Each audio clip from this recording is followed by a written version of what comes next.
તો જય ઠાકર ને જય મુરલીધર બધાને. તો આજે આપણે સાંભળીશું પુત્રતા એકાદશીની કથા. પોષ માસની શુક્લ પક્ષની એકાદશી એટલે કે પુત્રતા એકાદશી. એક દિવસ અર્જુને પૂછ્યું, હે શ્રી કૃષ્ણ, તમે અમને સફલા એકાદશીનું મહાત્મ્ય વિધિ સહિત કહીને કૃતાર્થ કર્યા છે. હવે તમે પોષ માસના વ્રતના વિશે સમજાવો. એ દિવસે કયા દેવતાનું પૂજન થાય છે અને તેની વિધિ કઈ છે? શ્રી કૃષ્ણ બોલ્યા, હે અર્જુન, પૌષ માસની શુક્લ પક્ષની એકાદશીનું નામ પુત્રદા છે. આ વ્રતમાં ભગવાન નારાયણની પૂજા કરવી જોઈએ, પણ પુણ્યથી મનુષ્ય તપસ્વી, વિદ્વાન અને ધનવાન થાય છે. આથી એક કથા છે, તે સાંભળો.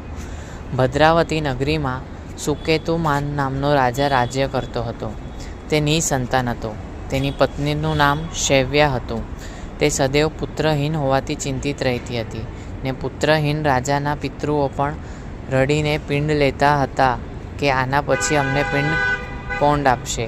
આ રાજાને પણ બંધુ બાંધવ, મિત્ર, મંત્રી, રાજ્ય, હાથી, ઘોડા આદિથી સંતોષ થતો નહોતો. તેનું એકમાત્ર કરુણ પુત્રહીન હોવાનું હતું. તે વિચાર કરતો કે મારા મર્યા પછી મને પિંડ કોણ આપશે. પુત્ર વગર પિતૃઓ અને દેવતાઓથી ઋણમુક્ત થઈ શકાતું નથી. જે ઘરમાં પુત્ર ના હોય તે ઘરમાં સદૈવ અંધકાર રહે છે. એક દિવસ રાજાએ પોતાના શરીરનો ત્યાગ કરવાનો વિચાર કર્યો, પરંતુ વિચાર આવ્યો કે અપઘાત કરવો એ મહાપાપ છે.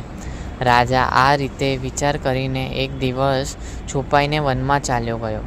રાજા ઘોડા ઉપર સ્વર થઈને વન પક્ષીઓ અને વૃક્ષોને જોવા લાગ્યો. તેને વનમાં જોયું કે મૃગ, વાઘ, સિંહ, વાનર, સર્પ આદિ ભ્રમણ કરતા હતા. હાથી પોતાના બાળકો અને હાથણીઓની સાથે ફરતા હતા. રાજાએ જોયું કે ક્યાંક વિશાળ કર્કશ શબ્દ કરતા હતા અને ક્યાંક મોર ધ્વનિ કરે છે. વનના દ્રશ્યોને જોઈ વિચારતા રાજાને બપોર થઈ ગઈ. હવે રાજાને ભૂખ અને તરસ લાગવા લાગી. તે વિચાર કરવા લાગ્યો કે મેં અનેક યજ્ઞો કર્યા છે અને બ્રાહ્મણોને ભોજન કરાવ્યું છે, છતાં મને આ દુઃખ કેમ મળે છે? રાજા તરસના કારણે ખૂબ બેચેન થવા લાગ્યો અને પાણીની તલાશમાં આગળ વધ્યો. થોડો આગળ જવાથી એક સરોવર જોયું. તે સરોવરમાં કમળ ખીલેલા હતા.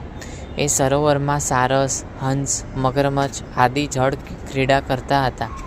એ સરોવરની ચારેકોર મુનિઓના આશ્રમ હતા. એ સમયે રાજાનું જમણું અંગ ફરકવા લાગ્યું.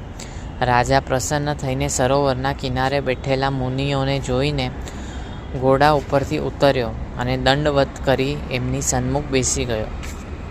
રાજાને જોઈને મુનીશ્વર બોલ્યા, હે રાજન, અમે તમારાથી ખૂબ પ્રસન્ન છીએ. તમે આ જગ્યાએ કેમ આવ્યા છો તે કહો.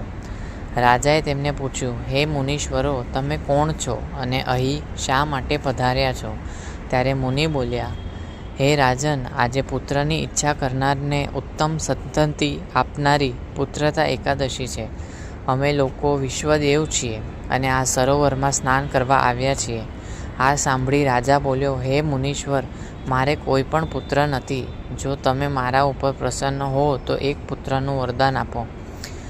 મુનિ બોલ્યા, હે રાજન, આજે પુત્રદા એકાદશી છે. તમે એનું વ્રત કરો. ભગવાનની કૃપાથી અવશ્ય જ તમને પુત્ર થશે. મુનિના વચનો અનુસાર રાજાએ એ દિવસ વ્રત પરાયણ કર્યું અને મુનિઓને પ્રણામ કરી પોતાના મહેલે પાછો ફર્યો. તે રાત્રિ મા રાણીએ ગર્ભ ધારણ કર્યો અને 9 માસે તેમને ઉત્તમ પુત્રનો જન્મ થયો. તે રાજકુમાર મોટો થતાં અત્યંત વીર, ધનવાન, યશસ્વી અને પ્રજાપાલક થયો. શ્રી કૃષ્ણ ભગવાન બોલ્યા, હે અર્જુન, પુત્રની પ્રાપ્તિ માટે પુત્રદા એકાદશીનું વ્રત કરવું જોઈએ.